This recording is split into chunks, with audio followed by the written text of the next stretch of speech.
Hi, I'm Mike Reynolds, a senior reporter covering the media industry with S&P Global Market Intelligence's Tech, Media, and Telecom News team.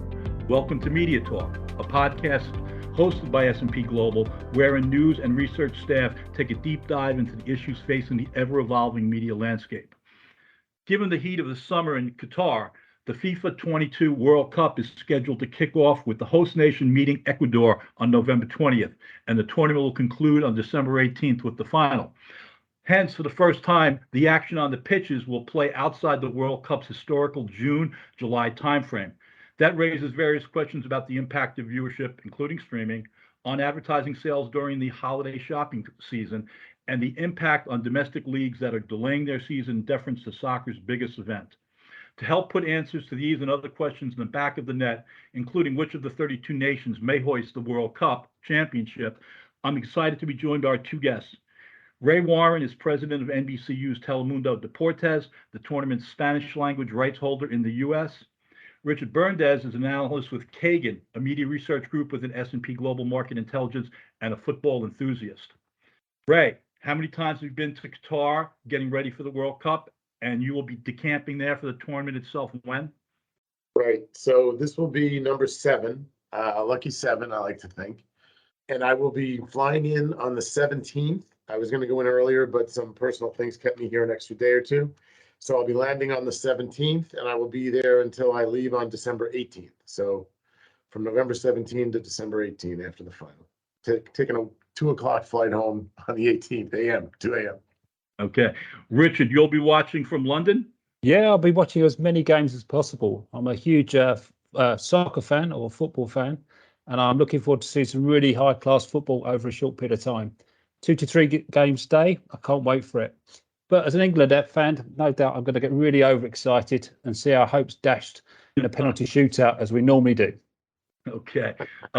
As for me, I'll be checking things out from Mamaroneck, New York. It's a New York City suburb. And who knows, you might find me at a local pub restaurant for some of the weekend matches.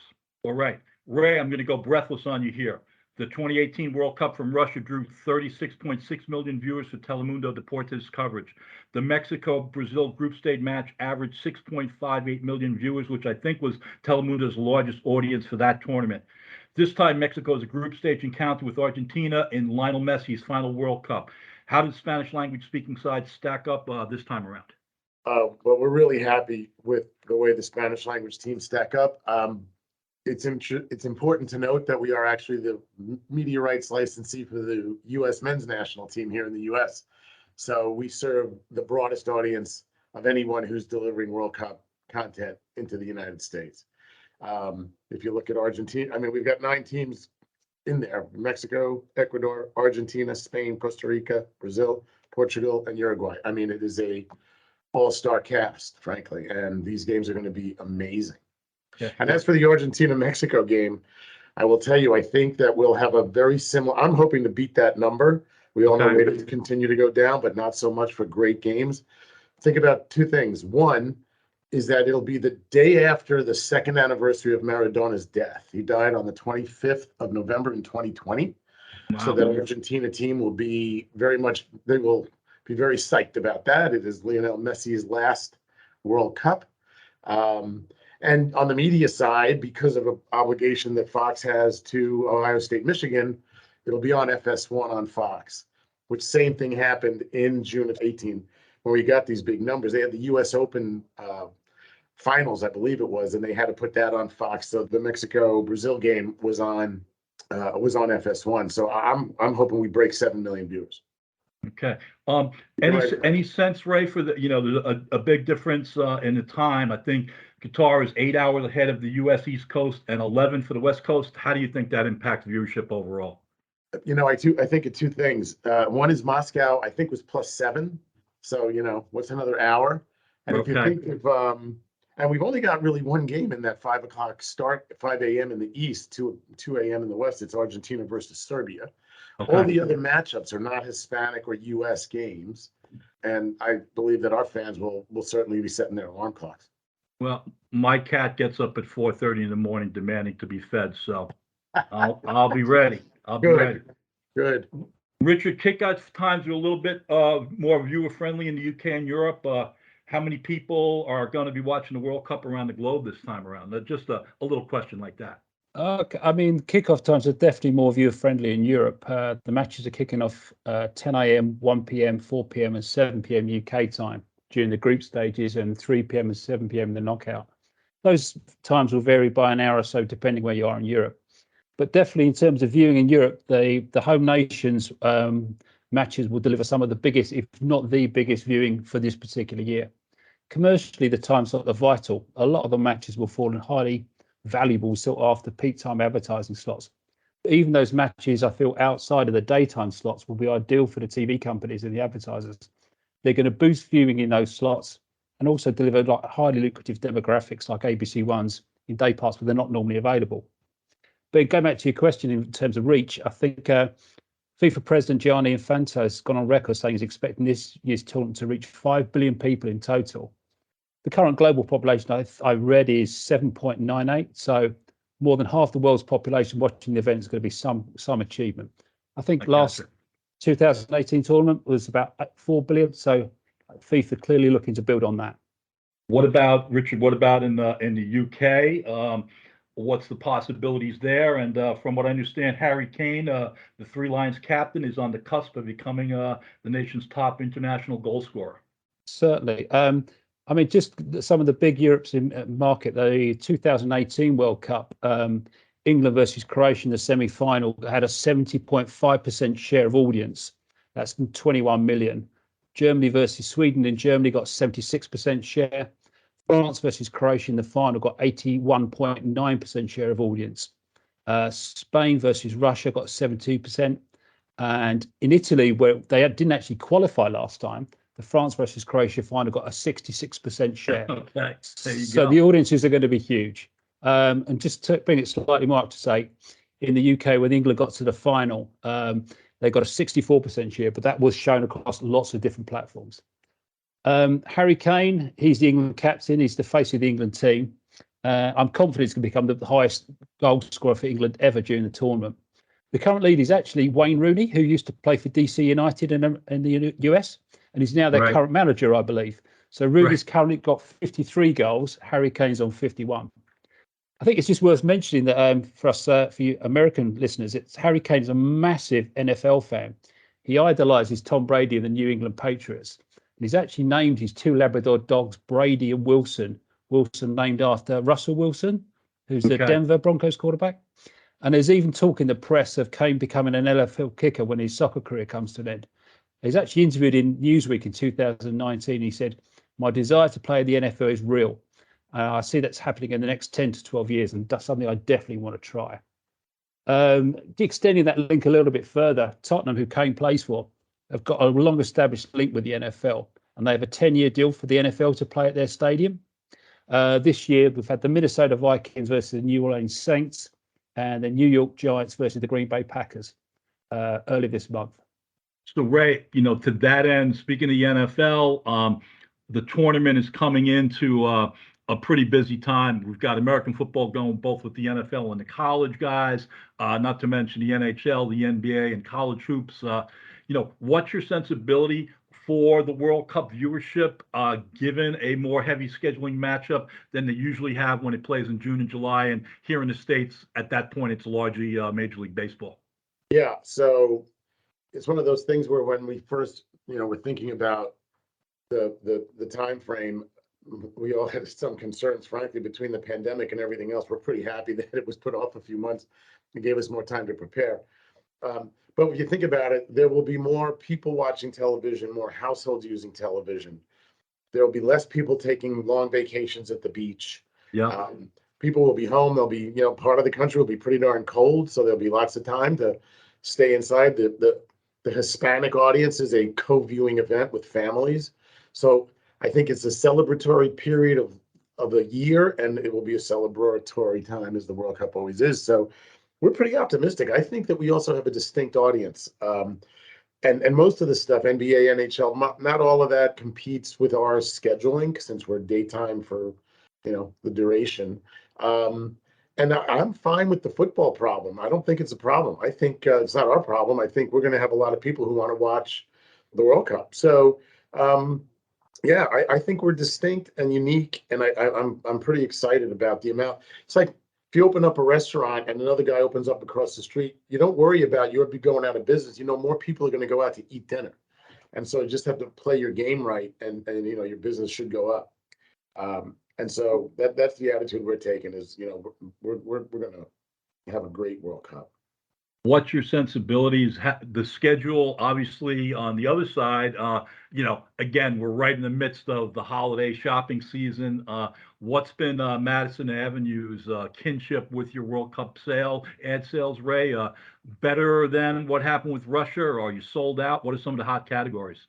We're further sold and we're sold for more. So it's a win on both ends of the spectrum. We're holding some inventory back as, Okay. you know, there's somebody who's always coming in with a Christmas budget. That's the other thing. June's the end of the second quarter. July is the beginning of the third. So back to school doesn't really start heavy until late July, August. And many second quarter advertisers, sunscreen, sunglasses, beachwear, you know, think of vacation planning.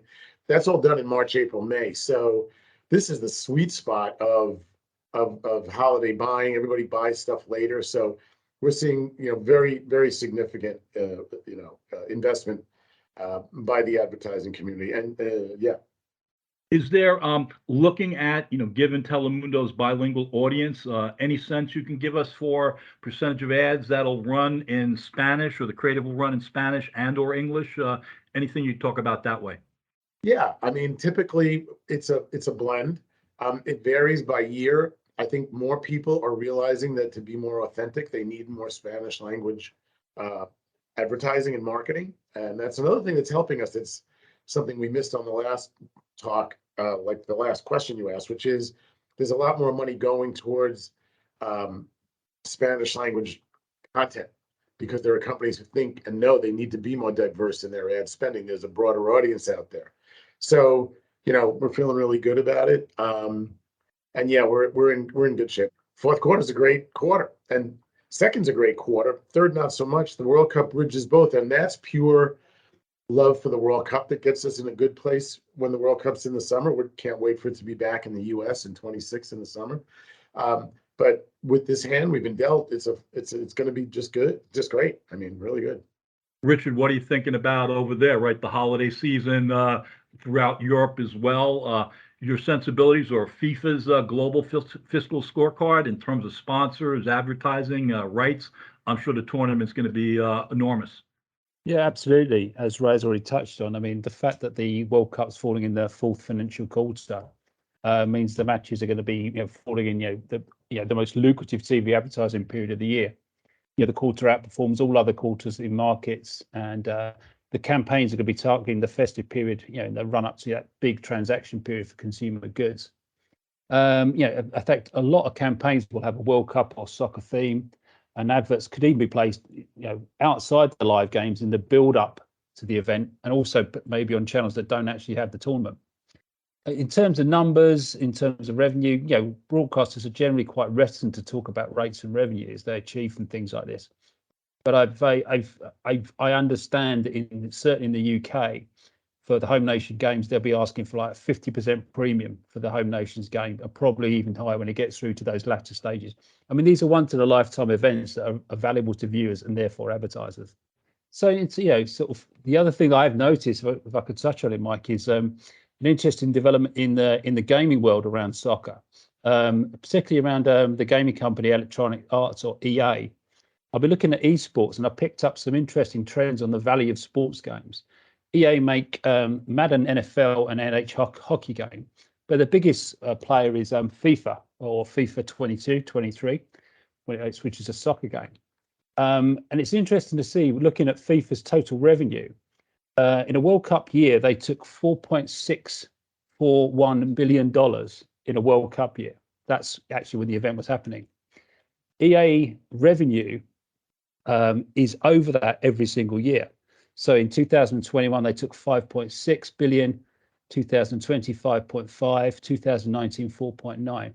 So it's interesting the fact that a company that makes a game about soccer is making more money than the band that actually makes soccer. And to dive a little bit deeper on those numbers, I mentioned that EA makes $5.6 billion in 2021. In the same year, $4 billion of that dollars came from live services, which is the element of the games that people pay to get a better team. So you buy better players. So that's basically people, once they bought the game, which is the one revenue, they're paying more and more money to enhance their team. So it just shows you. You're assembling your own squads then. Exactly. I mean, it costs me a fortune because my sons do this all the time. But it's just it's amazing how, that soccer world, it's transforming to esports, and what a big potential issue or opportunity esports is. Ray, we'll talk a little bit briefly talk about the Women's World Cup. You guys have the rights for the 23 event, which is in New Zealand and Australia, and then the men's tourney in 2026, which is in the US, Canada, and Mexico. Is Telemundo interested in the 2027 Women's World Cup and the 2030 Men's World Cup and beyond? When do they come up for bid?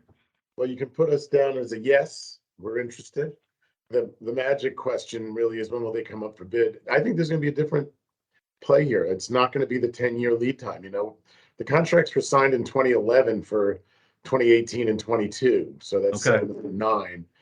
It's 2023 for all intended purposes. No deals are going to go down between now and the end of the year. So we're really on the cusp of the cycle. And I have some intelligence, and I have some inside information, not intelligence, but some things that I'm hearing are that they're going to delay a little bit. So it could be 23, could be 24. I think there's been some concern about a lot of the money that's been drained out of the sports business right now.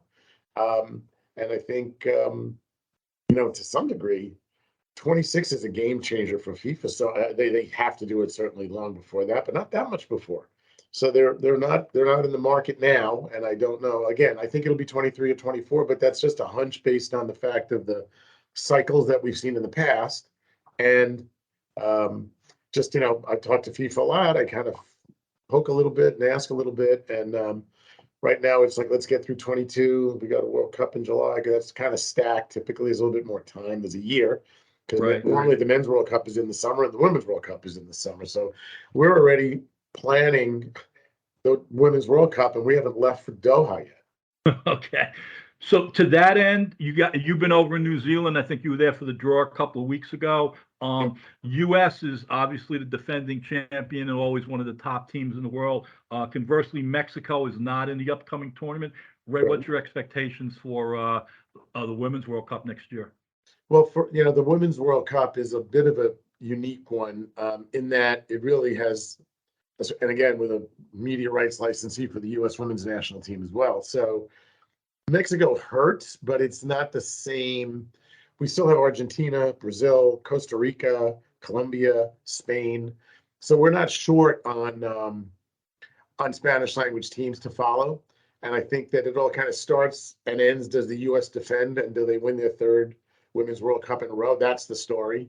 Sure. And then I think having Mexico would help, but I don't think it is exactly the same as it is on the men's side yet. And I hope someday it will be, frankly.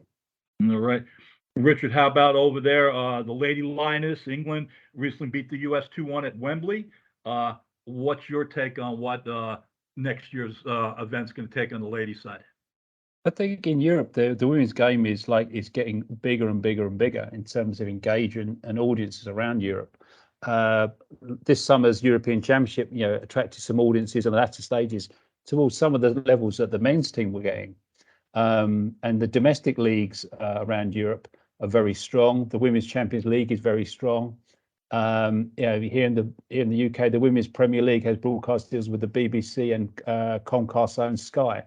So there's a great deal of interest and growth in interest that you can only see get higher and higher as it goes into next year.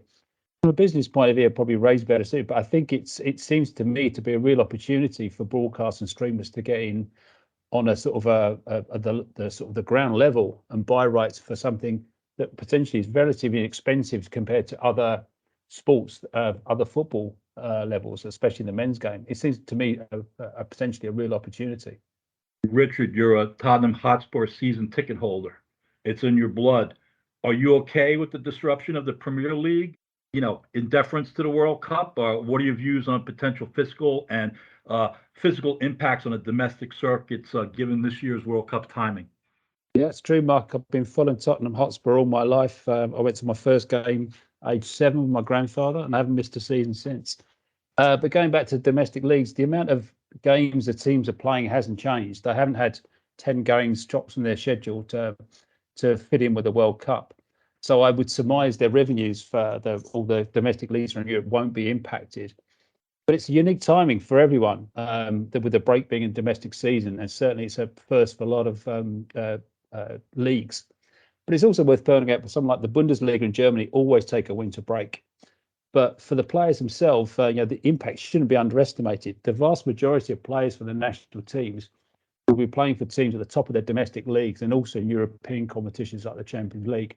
So like in England at the moment, the leading teams are playing every 2 to 3 days rather than weekly. So, I mean, the managers are already complaining about the injury impact and the fatigue, and they made that quite clear at the start of the season. So it depends, compressed or extreme exertion. Ray, your thoughts on this? Yeah, so I would always defer to Richard. He's the expert in the room with us starting at 7 years old. I went to my first Yankee game at about the same age, so I could talk about Me baseball. too. Me too. Yeah. But no, I get it. I get everything he's saying. I think the thing that we are looking forward to, and Andres Cantor has been quoted as saying this before, the one thing that will help the players, they're in a compact schedule now, but they're not going to have to get on an airplane for 30 days. They're going to put their bags down in a hotel in Doha, and that's where they're going to work. So you've got the guys who aren't playing, and then you've got the guys who aren't doing. I mean, God knows Russia was gigantic, from Ekaterinburg to Sochi to St. Petersburg to Moscow. I mean, we almost lost Andres Cantor. He was on more airplanes sleeping on them. And so literally, I do think there are some drawbacks, and I do think there are some benefits. And I think ultimately, I hope it all comes out in the wash. The one thing we were most happy about was that the length of the leagues were not altered, because I think that could have been a real thing. So, something new. We'll see. I gotcha. Streaming is a big part of what Telemundo, Deportes, and NBC use plans for this World Cup.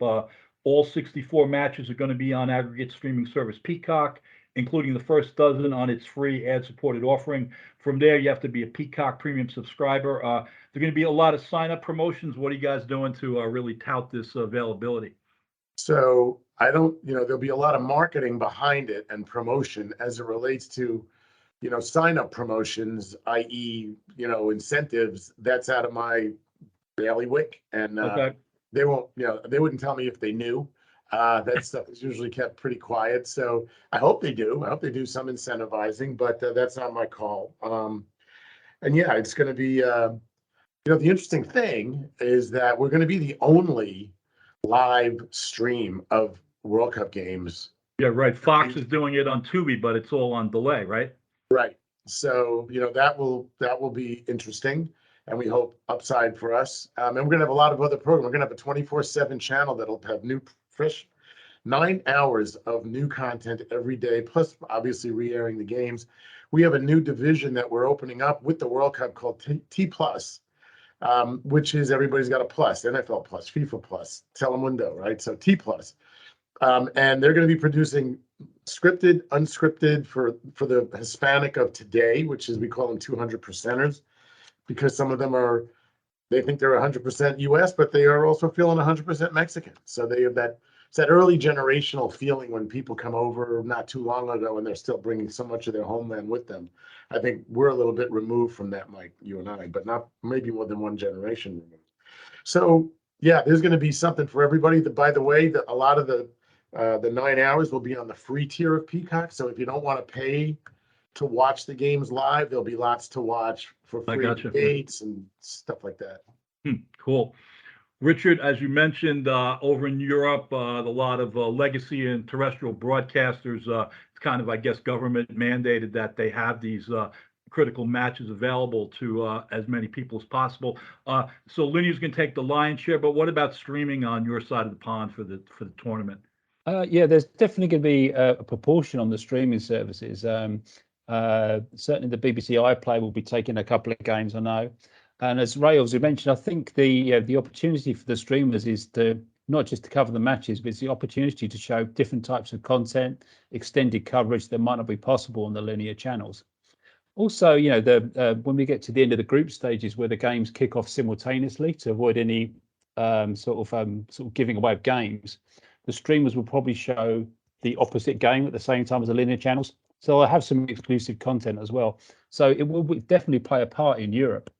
But I think outside the World Cup, the interesting thing that I've noticed is Amazon's coverage of the Premier League, which has been very successful. And they've only bought 20 games a season, so they take 2 whole weekends of matches. So all the games are on Amazon Prime. And the positioning of those games is interesting because they're basically played out next to Black Friday and also just after the Christmas sales period, which no doubt have given Amazon a really unique set of viewing days that they wouldn't have without live soccer. Yeah, that makes sense. All right, guys, we're getting toward full time here, fellas. Richard, what are a couple of things you're going to be keeping your business eye on? Your expectations for this World Cup? I think for me, it's just seeing how that audience to commercial delivery in the run up to Christmas has been impacted, and how that's going to sort of shape itself up. But also probably again looking sort of like to the next summer or where the World Cup wouldn't have fallen. What's going to be impacting those sort of summer periods where the big sporting events normally give a lift? Obviously, we got the Women's World Cup coming up, so that's probably taken an edge off of that. But outside that, I'm looking forward to seeing some great football, and hopefully seeing some of the less fancy teams challenge the big powerhouses. I've got a feeling South Korea, Senegal, and Uruguay are going to pose a threat. Okay. Ray, what about Telemundo? You guys going to beat up on the U.S. English rights holder Fox? It's a friendly competition. We're just going to play our own ball and do the best we can do. We have a broader audience. I think having 9 Hispanic teams and a U.S. team, most Hispanic fans, because they don't want the World Cup to end, will pivot if their team goes out. I don't know if the same will happen with the U.S. And listen, I'd love to have the U.S. Mexico in the final. You didn't ask me that question yet, but okay, that's my dreamscape. But I don't think that's going to happen. So I have some, I know Richard's got some thoughts, but I think ultimately, we're not promoting just to the U.S. We're promoting to kind of the whole world of Latin America, and they will find another team to root for. If their team goes down, they pivot. Yeah, I do that with the Yankees. I do that with the Giants. If the Giants are out, who do I hate less in the NFC East? And I'll root for that team, right? So, Richard, you mentioned a couple other teams like Uruguay and Senegal doing well. What's your, here's the most important question, guys. Who's going to make it to the semifinals and win the tournament? Well, for me, I mean, the bookies have got Brazil as favourites, Argentina as France as sort of second and third generally. Looking at the draw, logic tells me the 2 semi-finals are going to be clash between the South American and European giants. That would be Argentina versus Brazil and France versus Belgium in the semis. England, I think if the group goes to form, England will play France in the quarters, and I can't see England beating Les Blues, I'm afraid. Semi-final results, my heart's going to rule my head, and I think Lionel Messi will inspire Argentina to beat Brazil. And the champions France to beat Belgium, despite Belgium having arguably one of the best teams in the tournament. Final, I think the French team's experience and attacking flair will be too much for Mr. Messi, and France will become only the second nation to retain the World Cup, following Brazil in 1958 and 62. All right. So, Ray, you mentioned maybe a dream matchup, U.S. and Mexico. What are we thinking here? Well, I mean, obviously that's a dreamscape, but let me just tell you what we had in 2018. We had England, Croatia, France, and Belgium. So if Richard is half right, if we get one team into the semis or the final, if we get 2 in, it's a game changer for us. So, could it be Uruguay? Possibly. Could it be Brazil? Probably. Is it Messi? I hope so. And Argentina. So that's, I've got a handful of teams that will make this a much different experience than we had in Moscow in 2018 with the way that tournament played out. So to that end, you guys work with PointsBet, their NBC Sports sportsbook partner. Are we going to see, Messi's going to score today, or the over/under is 2 goals in a match, that kind of stuff integrated into some of your coverage? Not on linear. We're only dealing with the local stations because, as you know, betting is not legal in the entire country. So right. There are markets that Telemundo owns where we have a local station. I don't believe that they are wagering. We're using the predictor. So we may say, how many goals will Messi score, or put something in there, and the person who gets the most right over the course of the tournament wins $100 cash. I have no clue, Mike, on that, but we are definitely introducing for the first time to our audience that will stream in Spanish language, sports betting, but I wouldn't call it wagering. So No. Gaming would be the right word. I got you. All right. Now, I'm not necessarily a betting guy, but I'm going to go. My picks are for Brazil and Argentina to meet in the semifinals. And then on the other side, it's going to be Belgium and England. And sorry about this, Richard, but I'm going to go Brazil over England in the final. I think you're very wise, Mike, but I don't think England are going to get there. Okay. All right. We will all see, and you guys can refer back to this podcast later and see how we all did. Anyway, that's it. That's the final whistle is blown on this latest installment of Media Talk. I wanted to thank our guests, Kagan analyst Richard Berndes, and Telemundo Deportes president Wade Warren, who is ending a distinguished career in media following completion of this World Cup. And guys, I want to thank you guys for sharing your time and acumen. Thanks for inviting me, Mike. I've really enjoyed it. I'll talk about soccer. Ray, it's been great to meet you. Congratulations on your career, and hope you enjoy whatever you do next. Thank you, Richard. Whatever it will be, I will do my best to have a great time. All right, guys. Well, I appreciate you guys being with us today, and thanks to all of you for listening to Media Talk. Until next time, this is Mike Reynolds, and enjoy the World Cup, everybody.